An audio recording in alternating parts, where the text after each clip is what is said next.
Food is fuel for your body, your mind, and definitely your sport. But let's face it, nutrition is confusing, and the expectations on girls and women to be thin and have a six-pack are exhausting.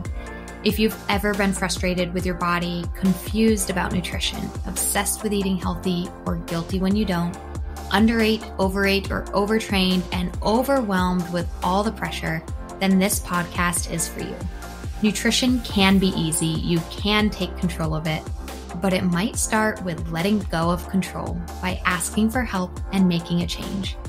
I'm Lindsay Elizabeth Cortez, sports dietitian and owner of Rise Up Nutrition, where I empower female athletes to overcome nutrition concerns and perform at their highest level, to stop being confused by all the mixed or harmful messages, and finally have confidence in your body as a fierce, fit, and fueled female athlete. All right, fans, I'm here with Neely Gracey. She's going to be an awesome guest to have on the show today. I'm going to read her bio really quick. Neely began running in 8th grade and quickly saw success, which deepened her motivation to pursue big goals. It started at the high school level, where she won 4 Pennsylvania state championships. Upon graduation, she attended Shippensburg University and became an 8-time Division II national champion. During Neely's time at SU, she studied human communication with a coaching minor because she knew she wanted to become a pro athlete and start coaching other runners towards their goals.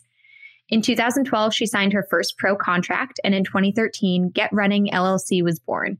The business has continued to grow, as has Neely's family, with the addition of a son, Athens, in 2018 and a son, Rome, just recently in 2021. She believes coaching helps inspire her to keep working towards her goals as a runner, coach, and mother. Neely is a 3-time Olympic Trials Qualifier. She was the top American at the 2016 Boston Marathon and is the 11th American female ever to break 70 minutes in the half marathon. So Neely, thank you so much for joining and chatting with us today. Thank you. And thank you for reading all of that. I love not having to say any of that myself.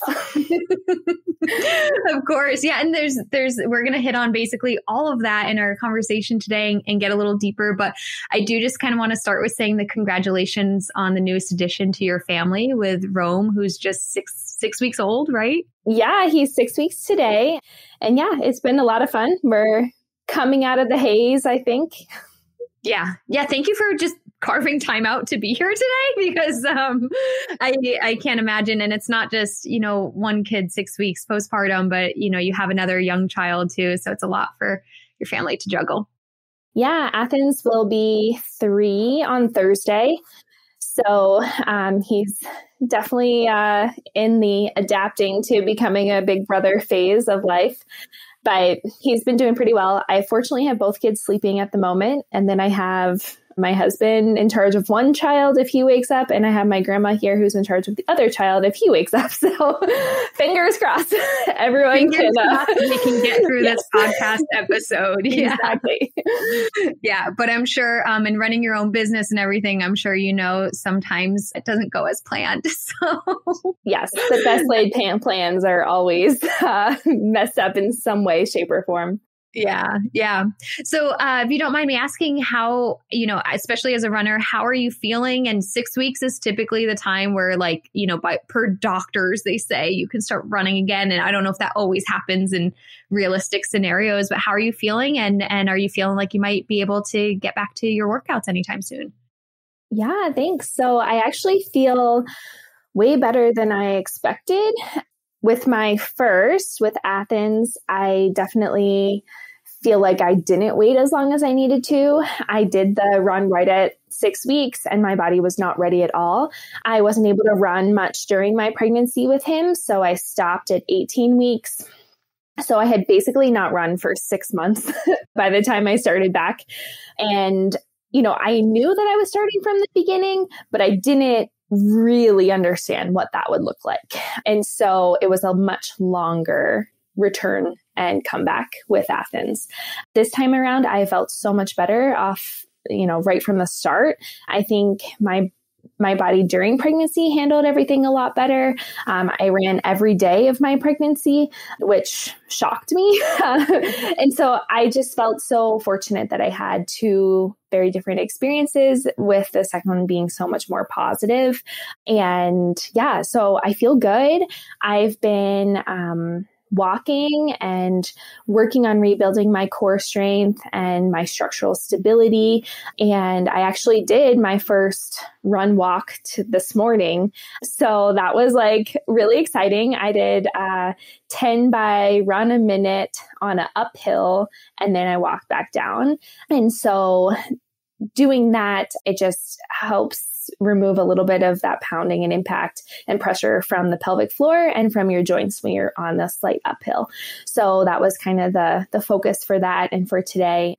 But yeah, I had a awesome meeting with my PT on Friday, and kind of she gave me the green light if I wanted to start back with some light walk run stuff, that I was ready to do that based off of kind of like a protocol that she like ran me through, that I kind of had to pass like all of these strength and stability tests before I was allowed to start the walk run. So I'm surprised that here I am sharing that information with you. Yeah. Well, thank you so much. And, before pressing record on this podcast, I shared with Neely the fact that I'm in my first pregnancy as well. So it's just nice to hear, honestly, like your two different experiences with two different kids. And I knew this from following you. I knew you weren't able to run during your first pregnancy. And I was personally relieved to hear that, because I'm at that phase right now, where a few weeks ago I was like, this is just too painful and not worth it for me. And it's a difficult decision to make as a runner. I know I'm a different runner than you, but it's still just as hard. But to know that, it's okay. But then also to know that every pregnancy is different. And you had a very different experience this time around.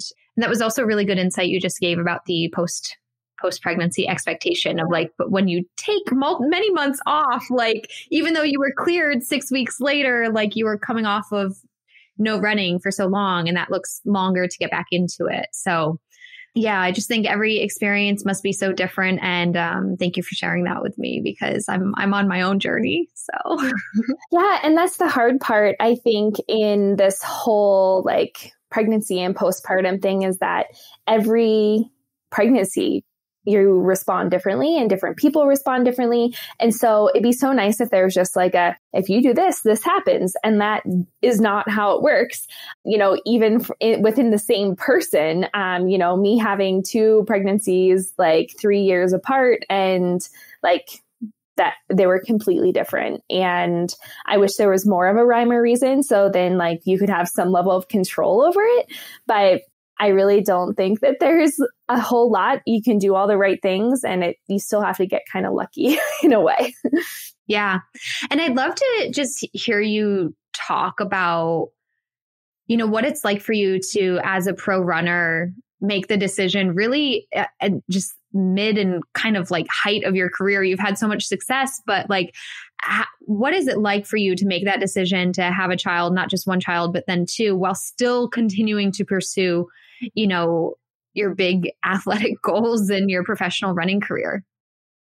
Yeah. So back in 2017, I had just come off arguably my best year of my professional career, having run, finishing 9th at the Boston Marathon and then 8th at the New York City Marathon in 2016. And so spring of 2017, I set a goal to win a national championship, and I ran 3 national championships on the road, and I finished 3rd, 2nd, and 2nd. So I was really close right there, but just didn't quite have it. And, I was competing against some very incredible athletes. Alphine is one of the people that beat me. So, it's neat now that I'm able to, follow and continue to kind of live vicariously through some of my past competitors there. But so that was my spring. And then I was planning to run the New York City Marathon again that fall. And I ended up getting a foot injury during my buildup. And I could run mileage, but I couldn't do workouts. As soon as I started doing workouts, my foot would flare up and I'd have to take a week off. And finally, I was just like, I have to call it. Like, if I can't do workouts, I'm not showing up to, a world major marathon, not prepared. And so I ended up taking the month of September off that fall. And then I was starting to kind of ease back into running, and my heart wasn't there. I felt like I had invested so much energy and focus for years and years and years. Since I was 13, I had been training at a really high level with very few breaks, because if I was injured, I was still focused on getting back so that I could pursue my goals. And I just realized I was burnt out and I just needed a break. And so my husband and I were like, all right, like, we're going to try and have a baby. If it doesn't work, like by December, we'll call it quits. We'll run Boston. So it was kind of win-win either way. And I got pregnant right away, which was really exciting, but then also terrifying, because then that reality hit of like, oh my gosh, like, I have to tell my sponsor, I have to tell my agent, and like my whole world is changing, because here's my job that I can't do.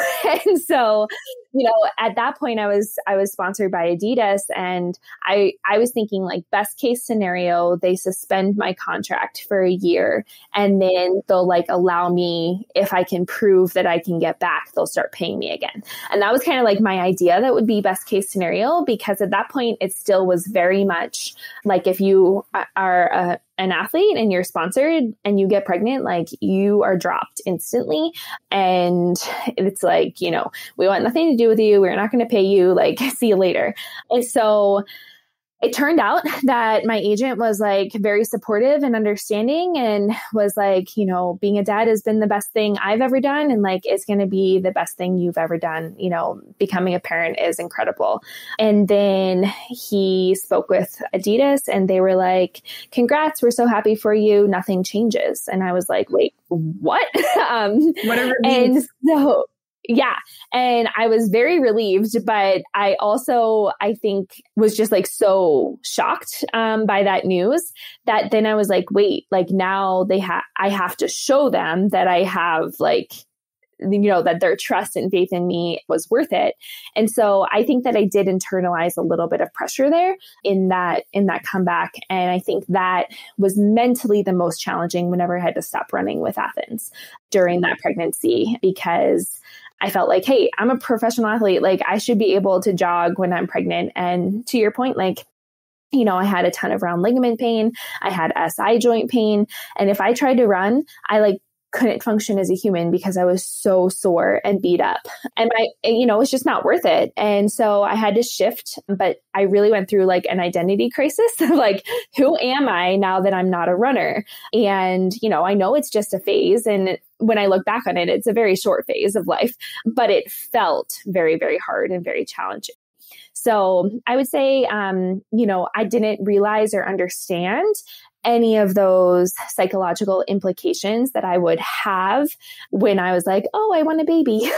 I know, there's so much. Yeah. You think you know what you want, and then you go through just so many changes, and you've gone through it twice. I'm only halfway through my first time, but yeah, you think you want a baby, you think you want to be a mom, and I do, but it's just the changes that you go through, not just, it's like every week, every day, something new is coming up, or some new insight. Like, it's crazy. Well, and just being an athlete, we're used to like structure and routine, and like, if I do this, I feel good. If I take care of my body, it responds. And that's not how it is in pregnancy. I could have the best intentions. I could do everything right, and I could feel terrible the next day. And it didn't matter. And then there are other days where like, I would feel great. And I was like, why do I feel good today? Like, I did nothing that should indicate that I should feel any better today than I felt yesterday. So that part was really hard for me. And then, if we kind of are fast forwarding to like my pregnancy with Rome, I actually had no intention of getting pregnant. I had an IUD. I specifically went with the Paragard because it was 10 years and I wanted to kind of finish out all of my goals before I had another baby because of my first pregnancy being so difficult. I didn't want to have that same pressure that I put on myself with Athens. And I also was like, oh, it was so hard to kind of scramble my way back up to fitness. I don't want to have to do that all over again. And so my plan was like, okay, I'm going to have this like nice long-term 5-year plan. I'm going to, have Athens. I'm going to get back up there, reset. I was able to run in the 2020 trials for the marathon, which was a big goal of mine. It did not go all the way I wanted it to. I qualified and started the race. And that was about all I could do. My body was not ready to run 2 back-to-back marathons. So I ended up dropping out at the trials, but I did make it there. And that was a really big victory for me, considering how I felt after, in that return to running after Athens. So my plan was, I was going to get back. I was going to go through the 2024 trials and then I was going to retire and that was going to be it. And we were going to have the next kid and I was going to move on. So last fall, I was having my best training I've ever had. I was prepping for the Marathon Project race in Arizona in December. And on Halloween, I went in for my annual OB appointment and I was pregnant. Oh my goodness. And that was a very big shock. Oh my goodness. I can't imagine. You must have just freaked out. I did. I definitely freaked out. I definitely had some moments where I was like, this was not my plan. I thought that I was in control of this. Last year was a really hard year with a lot of things that felt very unknown and very out of our control. And so that was one thing that I didn't think I had to worry about. I'm very happy that this happened because one, I had a completely different experience with my pregnancy and I have so much more faith and confidence and hope coming out of this one, knowing that it's just time and my body will come back and I'll feel good again and I'll be able to pursue those goals. And now there's not a deadline. Now I have the ability to do whatever feels right going forward until I feel like the time isn't right anymore. And that is just such a relief because I think that it would have been really hard had things been going really well at that point in 2024, whenever my original plan was, okay, I'm just going to retire now. I think it would have been really hard to just stop. And I don't think that I necessarily ever wanted to fully close the door. So I love that now I have the ability to pursue it at whatever level I want to as we move forward. And so my long-term goal is the 2024 trials. And right now I feel such a sense of peace, something that I didn't feel after I had Athens. And so I'm in no rush, I'm in no hurry, and I'm just kind of enjoying where I'm at in the phase of life that I'm in. I love that. And, I didn't realize that Rome was an unexpected pregnancy for you. So thank you for being willing to share that. I didn't realize that for you, but it's just, the way that you can turn this around and be, and kind of, okay, maybe everything happens for a reason and you can turn it around and be like, okay, well, now I have the family of 4 and it was kind of during a time of COVID. So, not as much going on and you can not put that deadline on yourself, like you said, and just, shoot for 2024 and beyond. And yes. Wow. Yeah. Amazing. Yeah. I'm like I said, it all worked out. I'm very happy. He's a great little guy. We feel very complete as a family right now. And that's just a really nice feeling. I think that it would have been hard to kind of start back over with the baby phase that much later after, Athens would have been 6 years old or whatever. So there is definitely some positives that, now I can really see and I'm excited about, yeah, with where we're at. And, as a professional runner, you might have this internal professional running clock that's ticking. And then just as a woman, we have this internal fertility clock that ticks. And something even for me, when I was in my 20s, I was like, no, that doesn't exist. And then, it comes at you eventually, somehow. So it's nice that if you feel so complete right now, I'm just so happy for you, Neely. And thank you. Hopefully you don't feel the pressures of either of those clocks and can just really be in the moment and get back to running, feeling good, and just enjoy your family. Yes, that's exactly where I'm at. Thanks.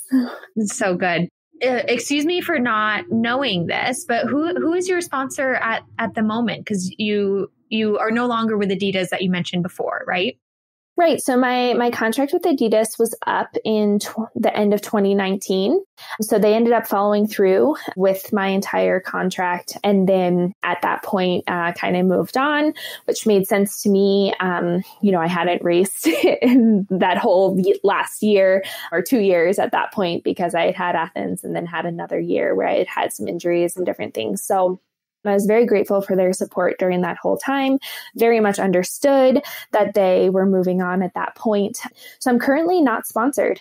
Oh, okay. Well, that's why I didn't know. I was like, oh my gosh, why am I blanking on this? No, you're totally fine. And, it's kind of been the first time in my pro career that I haven't been sponsored or, pursuing a sponsor. I had a few month gap between Brooks and Adidas. So my first contract out of college was with Brooks, and I was part of the Hanson's distance project in Michigan.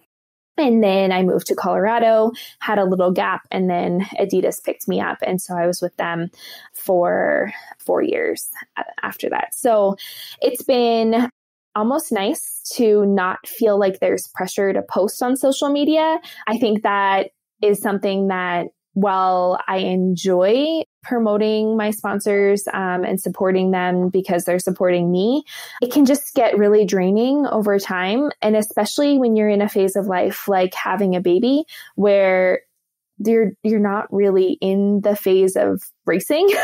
So it's so much hard. It's so much easier to promote a sponsor when you're like, yep, I'm racing. Here we go. Here's my racing shoes.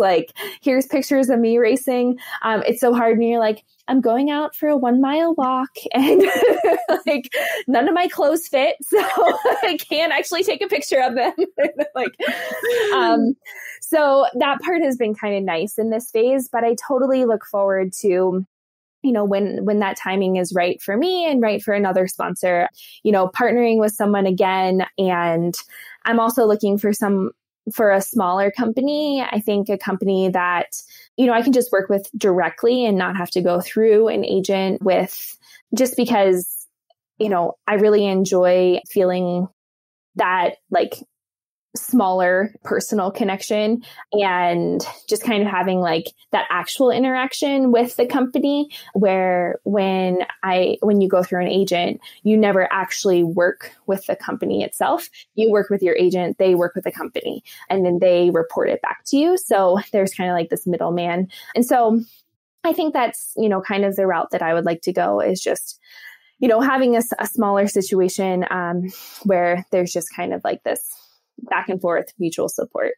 Yeah. I love that. And, coming out of college and getting sponsored right away, what a big deal and a huge thing to jump on. And then it's you've had 2 sponsors, you've had many years of professional running under your belt. And now it's okay, let me pick what I want. Let me see what fits my lifestyle, my choices, and what works for me. So this is okay. It's out there on the internet now platform. If anyone's listening to the podcast, but I also think this is so interesting too because you spoke really well of Adidas that they maintained your contract throughout pregnancy. And are you seeing that? I'm seeing that just as an observer that there are a lot of companies now and sponsors that are really pushing for, being able to sponsor female athletes during all the different stages of their life and including pregnancy. I'm seeing a big push for that just in the last few years. Are you seeing that at your level as well? Absolutely. And I feel like I just got very lucky that Adidas was so supportive because that was before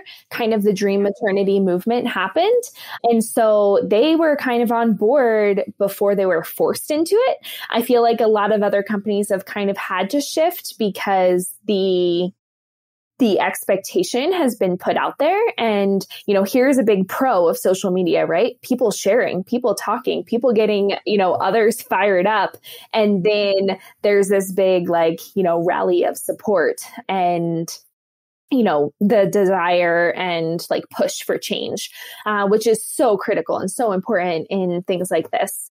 So yeah, I do. I feel very fortunate, but I'm loving seeing some of the progress that's being made in female athletics as a whole. Yeah, it's great. It's very hopeful, very empowering, and just also it's kind of crazy sometimes that you just think in 2017, just so recently, this wasn't happening, and pro runners are getting dropped from their sponsors just for, choosing a family, and it shouldn't be an either or situation. You should be able to keep your job. And yeah, so it's crazy that it was so recent, and there's still some issues, but okay, there's movement here. There's, something's happening in a positive direction. So that's good. Yeah, no, it's been super positive. And, Alicia Montano, someone I really look up to, and I love seeing everything that she's done after becoming a mom for a lot of her fellow competitors and people in the sport. And so I follow Ann Mother, and that's been really powerful to look at. Both kids are awake and screaming. So I apologize if you hear anything. Okay. And then, I think it's been really neat to Katie Follett is a friend of mine, and she lives here in Colorado, and Brooks is continuing to sponsor her during her pregnancy. And so she and I have been talking about that. And so it's been really neat to kind of see the level of support grow and grow, for sure. Yeah, absolutely. Okay. So we're talking a lot about being a pro runner, pregnancy, motherhood, but I do have a lot of younger listeners and high school collegiate runners. And you had this really great collegiate success. You were an 8-time NCAA national champion. And I want to highlight for a moment that you went to a D2 school, because I think this is a big misconception that people have that D1 is the best. This is what I hear from my clients who come to me for nutrition. They're in high school or something, and they have these big dreams of D1. And here you are having had huge success at a D2 school and continuing on afterwards. And I just would love to hear your decision on going to that university and what that D2 experience was like for you. I love that, because I also have some athletes that I work with that are high school runners. I have 3 young girls that I'm working with currently, and I help them in kind of their college pursuit as well. And I always say, make sure you're looking at all divisions and you really get a feel for, not only the athletic experience you want, but the campus activities that you want, the, lifestyle you're looking for, and of course the academics that are going to fit best for you. And so it's kind of looking at the whole picture, which is really hard when you're 17 and trying to figure out this huge life decision. But yeah, I will brag for a second here. So I won 4 state titles in Pennsylvania, but I didn't start competing for my high school until my junior year. So I missed my freshman and sophomore year because I was homeschooled. And so they didn't allow homeschool kids to participate until my junior year. So I won, track and cross country for all the years that I was allowed to compete. And then I also went to Foot Locker, and I finished 8th at Foot Locker Nationals as a junior, and then 4th as a senior. And then in my final high school race, I won a national title at the 2 mile at the championships that year. So I was coming out as the top senior for the 2008. And I had the ability to go to pretty much whatever school I wanted to. And so I looked at big schools. I looked at the University of Colorado. I looked at Penn State. I looked at Baylor. I talked to Stanford. And I decided that I wanted to stay local because the transition to college was going to be really hard and stressful, in every other aspect. And the one thing that I could control is that my dad is the coach at Shippensburg University. And so he had coached me all through high school. And so I would continue to have the same coach. And so that was my big reasoning for going to Shippensburg initially was, all right, I'm going to be adjusting to the new lifestyle, eating at the dining hall. I'm going to be adjusting to the academic, level of college versus being homeschooled.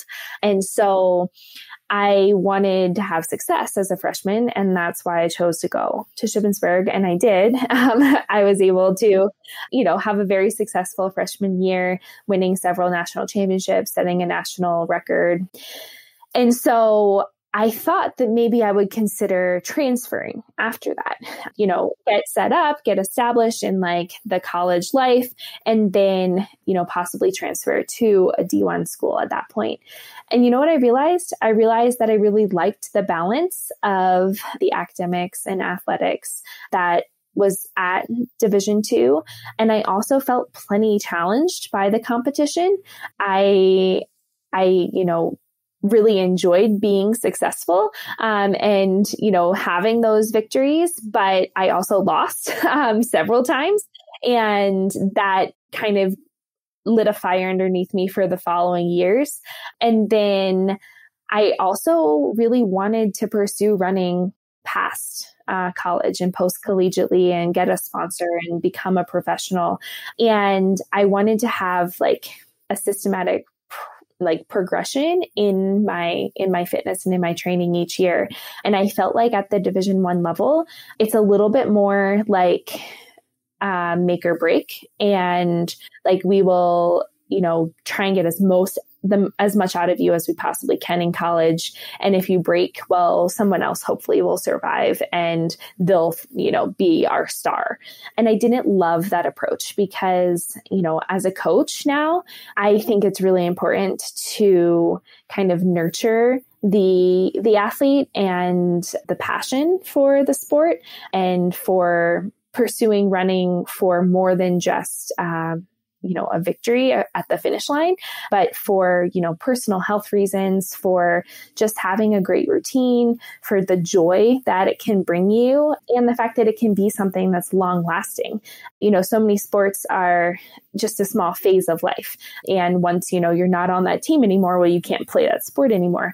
And with running, it's something that can be lifelong. So for me, I really liked the healthier outlook that I felt like Division II had. Yeah. Yeah. I think it's such a misconception that it's like D1 is everything, because it's not. There's amazing competition at the D2 and D3 level. And Absolutely. There's amazing opportunities for you post collegiately if you find success at a D2, D3 school. And I think also just remembering for so many of us as athletes that our athletic experience is important, but like you said, it's so much more than that too. It's your social life, it's your academics, your mental health when you're in college. And with that big transition, there's so many other things to consider. So, and I feel like I really want to keep asking you a ton of running questions, but I also am like, oh man, we've been talking for like 30 minutes and I haven't mentioned food once. So maybe we should get to that. And here's just like a super broad question for you, but throughout your journey from, starting running at such a young age to then college running and then professional and now running throughout, being a mother and things like that, like your relationship with food, I'm sure has morphed and changed and throughout the years. And, what's been some of the key things as far as your nutrition and getting you to this level and this point in your professional running career? Yeah, well, I think they go hand in hand. So, here I am talking about college athletics, and I would say that was kind of my first, I guess, moment when I look back that there were some challenges that I faced surrounding fueling and performance. And so, my freshman year, I was transitioning from living with my parents my whole life. And like my mom was always very health conscious. And we were all raised vegetarian. I had never had meat before. And I went to college and I decided like, okay, I'm going to start eating meat because I had started seeing a nutritionist at one point who said, hey, like you're a runner, like you should probably be focused on getting in more protein. And so I was like, okay, like I'm going to start getting in more protein. And so I started eating meat as a way to do that. But then, and I had some anemia issues in high school. And so that was another thing where they were like you're running at a high level, so it would probably be of benefit for you to try that. So anyways, I started transitioning to eating meat, but then I also had like this dining hall food and just like a whole new like lifestyle of college where I had to, make all of those decisions throughout the day, like based off of the time that I was going to eat and what I was going to eat, when, and everything like that. And so, per usual, like you hear about freshmen gaining weight, and I did, but I didn't really notice it that much until I had a bad race. And then I had a bad race and I was like, instantly, oh my gosh, like it's probably because I gained weight. And that was where I started to have this like, I'd say, disordered mindset of like the relationship of, weight and running. And so for me, it was so much more focused on performance, not necessarily focused on like the number specifically. And so I really wanted to feel good running again. And I blamed this one bad race on the fact that I had gained some weight. Oh, and I can't tell you how many times, I hear that and I see that. It's like one thing goes wrong and it's almost like the easy button to blame nutrition or our body size. That's, just such a, so many people do that. Like it must be my weight. It must be what I ate. And it's like, well, maybe there's a lot more that goes into your performance. I'm not saying it's never a factor. Nutrition is important in our performance, but so many people fall down that same exact trap of making a decision about their weight, their body size, or how they should eat based on, just one not so great performance. So it's obviously we'll let you continue talking, but it's, maybe looking back, maybe not the decision we should have made at that time. Right. Totally. Well, and there is something, and this is something I've learned over the years, is you start talking and you realize, that's actually normal. It makes sense. A lot of other people have done the same thing, but at the time it feels so much more like, oh my gosh, like, what am I doing? And what was I thinking? And like, I need to change.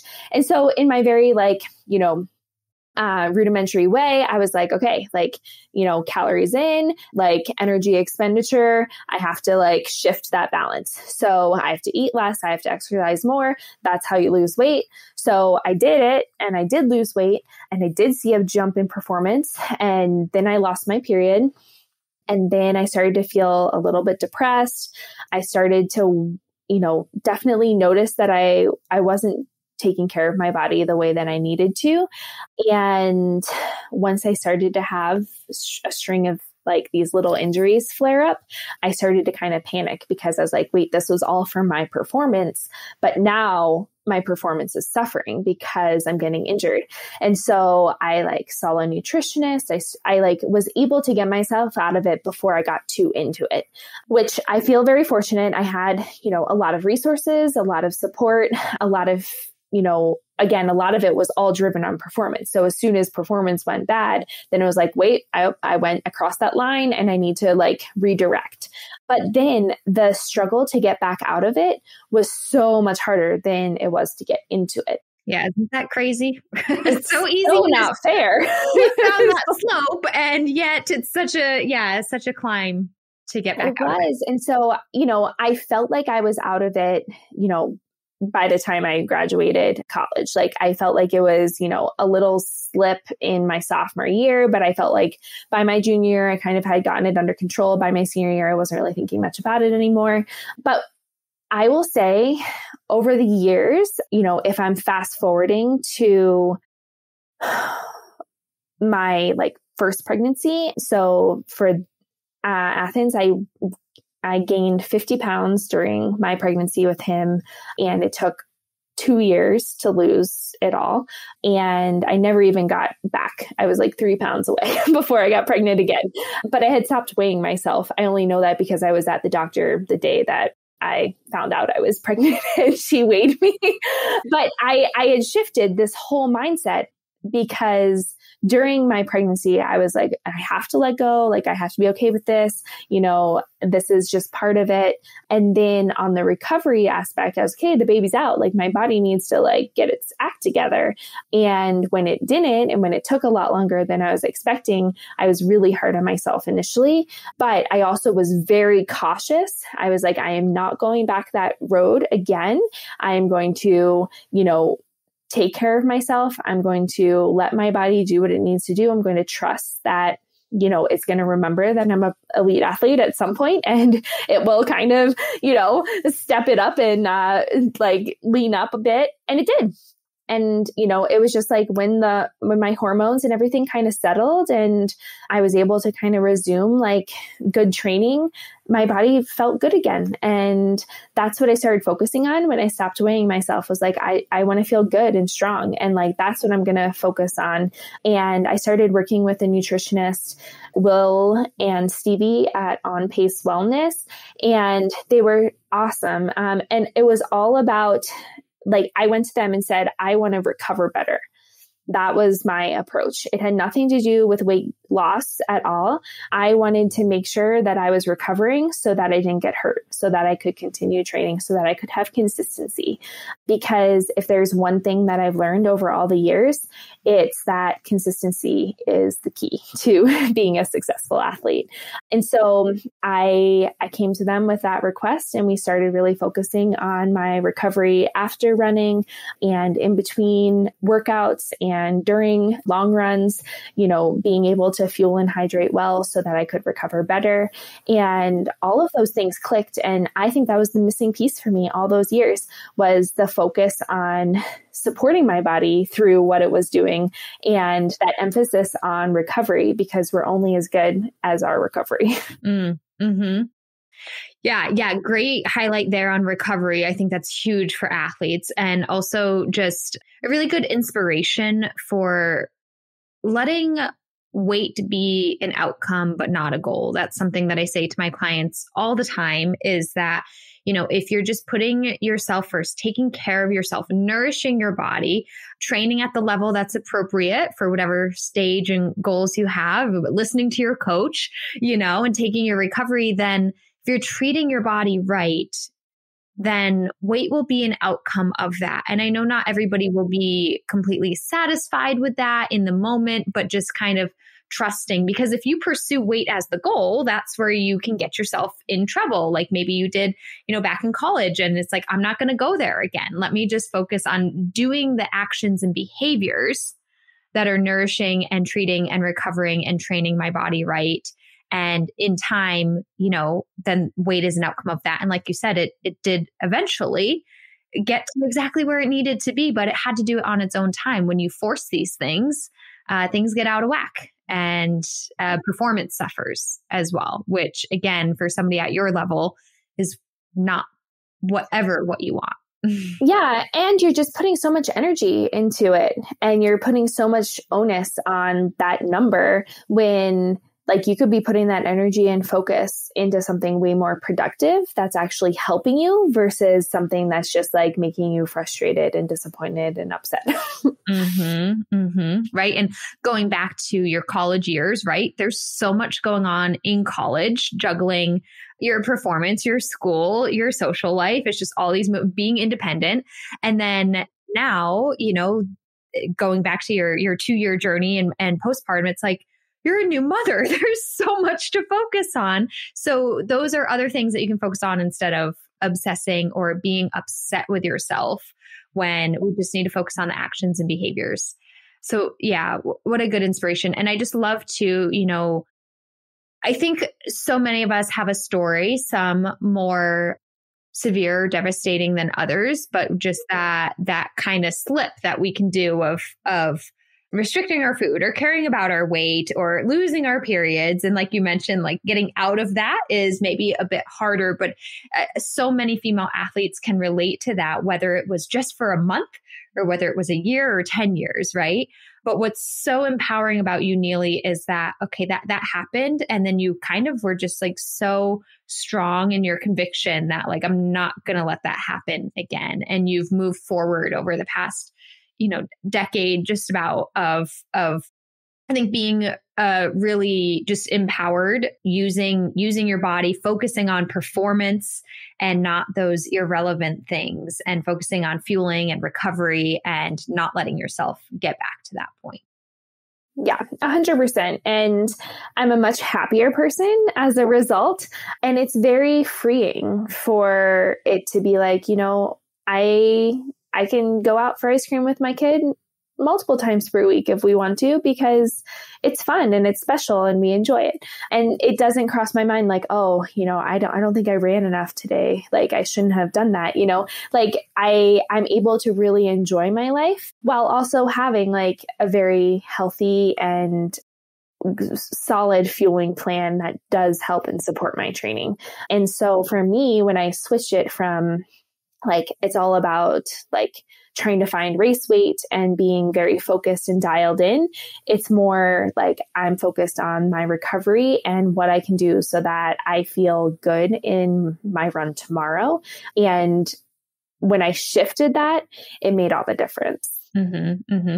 Yeah. And just knowing the power of right? I can be intentional getting the nutrients that I need and still have ice cream with my kids and be a high level runner all at the same time. 100%. Exactly. One or the other. I'm curious to know, do you have any, strategies that you're willing to share that have made a difference in your recovery? This seems to be something I'm hearing from you is like really important with your fueling. Do you have any, go-to recovery meals or anything that's like, okay, this like, I really focus on this. Do you have any of that to share? I would say, so there's probably 4 things that I feel like have been the most impactful, and they're really simple and really easy. So that's what we like. Yeah, exactly. So the first one for me was hydration. I was not drinking enough. We live in Colorado. We live at altitude. It's sunny. It's hot. And I thought I was drinking enough, but when I actually started counting ounces, I realized, wow, I'm not getting in when I need to. So I actually have a water bottle that it's 32 ounces and it has a like time list on the side. And so like by 1:00, I'm supposed to have drank the whole water bottle and I refill it and then I start over again. And so I strive to have that 64 ounces of just straight water throughout the day that doesn't include meals. So then at meals, I get a 16-ounce glass of either water, or I drink, right now I'm drinking a kombucha or a seltzer or whatever it might be, an electrolyte mix. And so I strive to get in 100 ounces a day for me. And so my nutritionist, they suggested that you take your weight, you cut that number in half, and then you add 20. And that's the amount of ounces as like a minimum you should be getting in each day. And so for me, I learned that if there was one thing that you should count, it should be ounces of fluid per day. I was thinking that in my head. I was like, as a dietitian, like I don't normally recommend counting unless it's for hydration, because I agree with you. So many people are walking around dehydrated, and as athletes, like then we get so many complications too. We're like fatigue, recovery, GI problems, like issues with going to the bathroom on runs and stuff like that. It's like, let's address your hydration first. And that is something that actually, when you do count your ounces, can be really eye-opening. And when you do kind of get yourself on a hydration plan, just like you said, with your water bottle, it's a really important thing to focus on. Yeah. So that one was huge for me. Getting protein at every meal and every snack. It was just as simple. I wasn't counting how much each time, but I was focused on having a protein source of some kind at every meal and every snack. The third thing that I found to be really helpful was the Maddie who's also a dietitian and she's a professional runner. So I really like this. She always does carbs, veggie, and a color. And so I felt like that's always like a really easy thing where you're just like, okay, I'm putting a meal together. What of each of these categories can I throw in? And that works out so well. Or a carb, a protein, and a color. Yeah. Carb, protein, color being fruit or veggie. The color being the veggie, yes.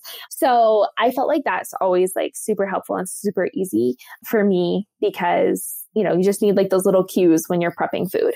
And then the fourth one for me was fiber, just making sure that I was like getting in enough fiber at meals. And so I did that through like adding seeds. That was like a way that I really I love sunflower seeds on my salad. And so I would just add like little bits of things to that. And so instead of it being like this subtract stuff, it was all about adding things that were supportive of my recovery, which I really like that approach as well. And then the way that I kind of tracked all of this was I use a habit tracker. And so I would just have like a little you can just like, I downloaded it online. And so it was like at the end of the day, I would be like 100 ounces of fluid, you know, had protein at every meal and snack, got 8 hours of sleep, you know, took a shower, like whatever it was that was on my list of like, this is what I want to like develop as a good habit. I would do it for a month. And then at the end of the day, I would just check it off if I successfully did it. And I would, you know, at the end of the month be like, okay, here's what I did really well. Here's what I need to continue working on. And so that just gave me like that little cue. And so that's something that I've found to be really helpful for me. And I do it with like, I want to, you know, do my stretching and mobility work daily, or I want to read. Like I would have all kinds of things on my habit tracker as like things that I felt like would improve me as a person, as well as an athlete, as well as a mom, whatever it was. Yeah. Oh, yeah. The power of checklists and feeling accomplished at the end of the day where you get to check that off, right?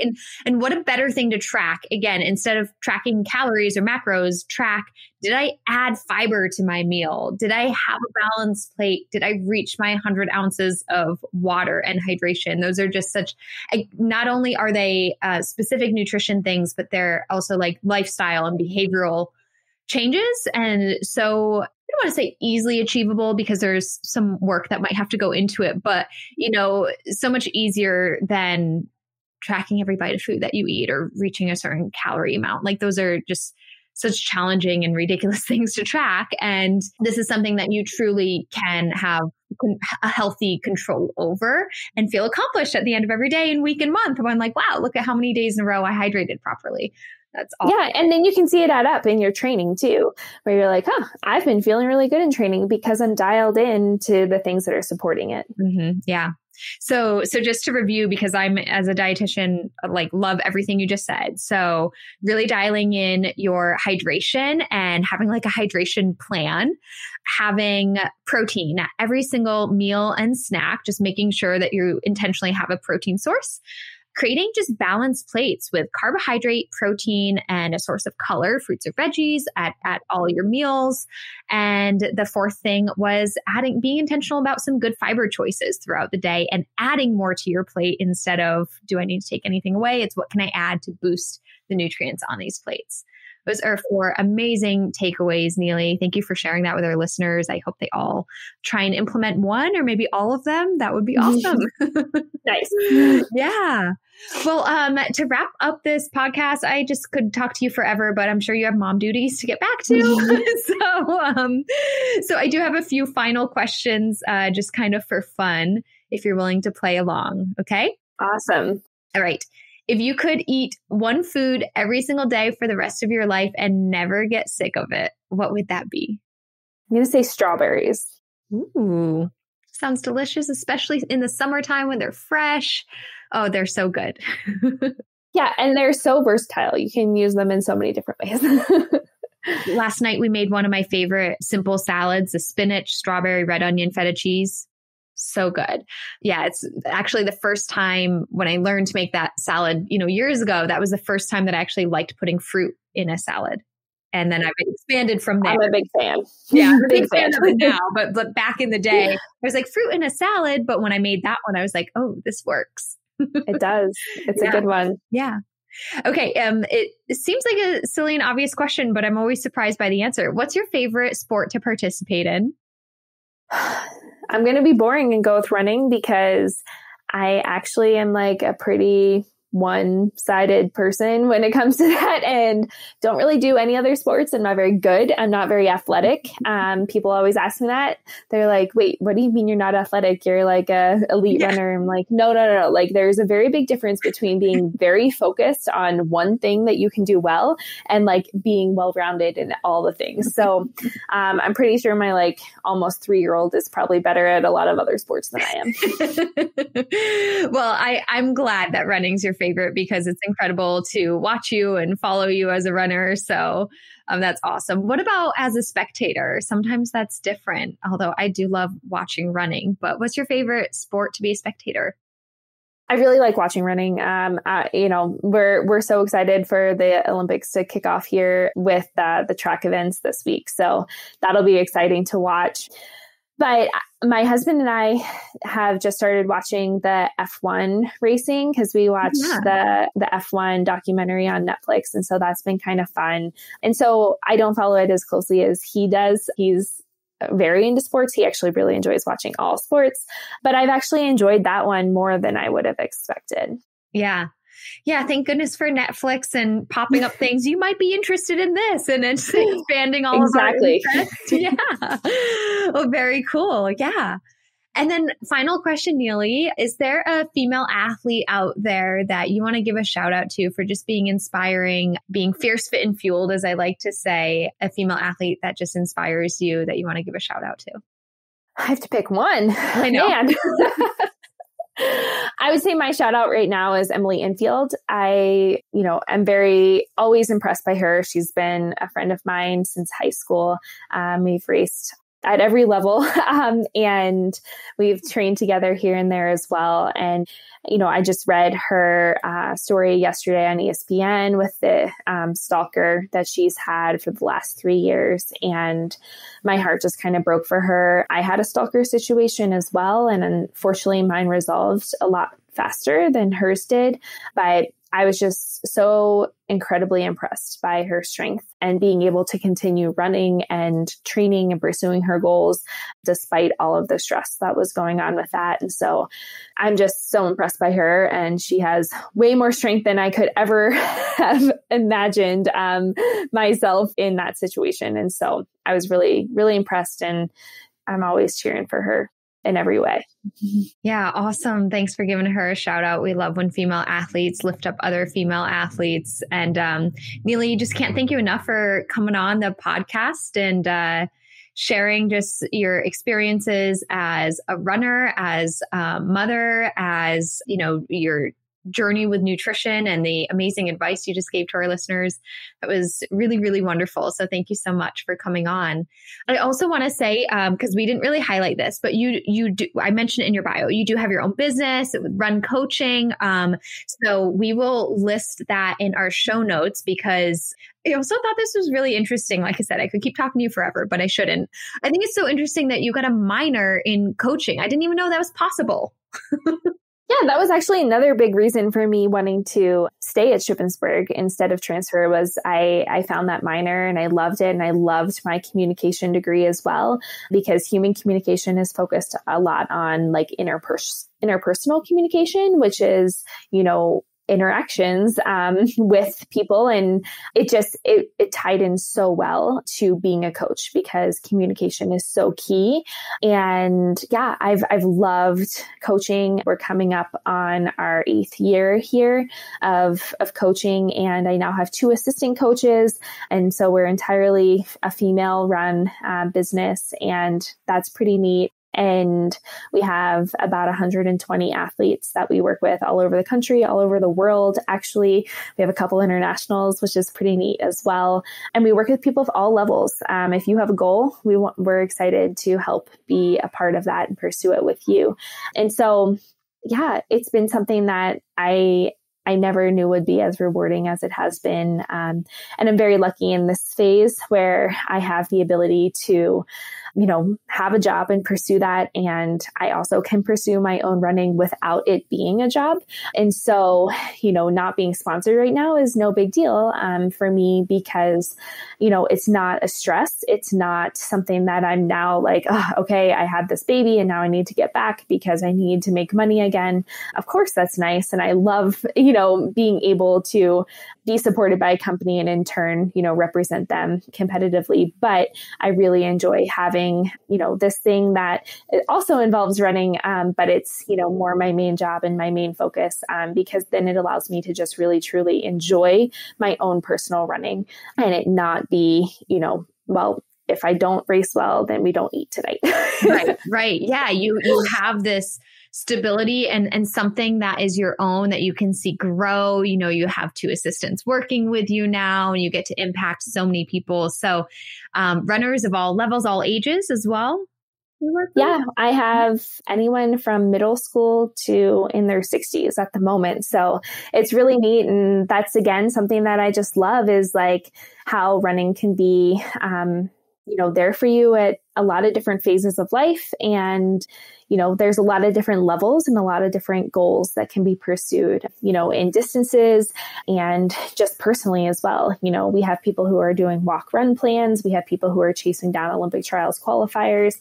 And so, it's just a broad range and it's really, equally exciting at every moment to see someone who sets a goal, works hard and meets it. And myself and my assistant coaches, we're all just really honored that, people choose to have us be a part of their running journey.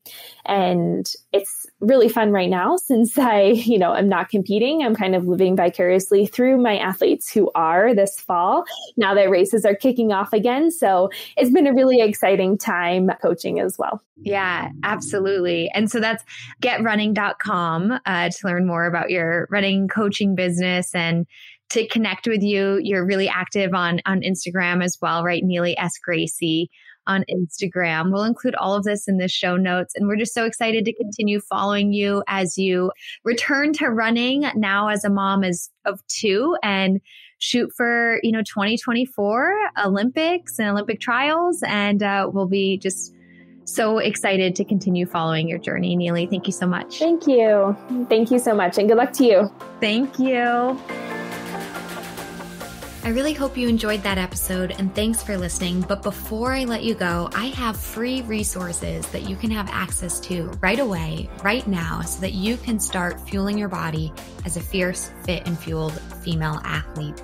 First, I have your Red S recovery race. If you've ever wondered if you might be struggling with Red S, curious to learn more, or know you have Red S and are looking to recover fast, then you can head to www.riseupnutritionrun.com/RedS and download the Red S Recovery Race.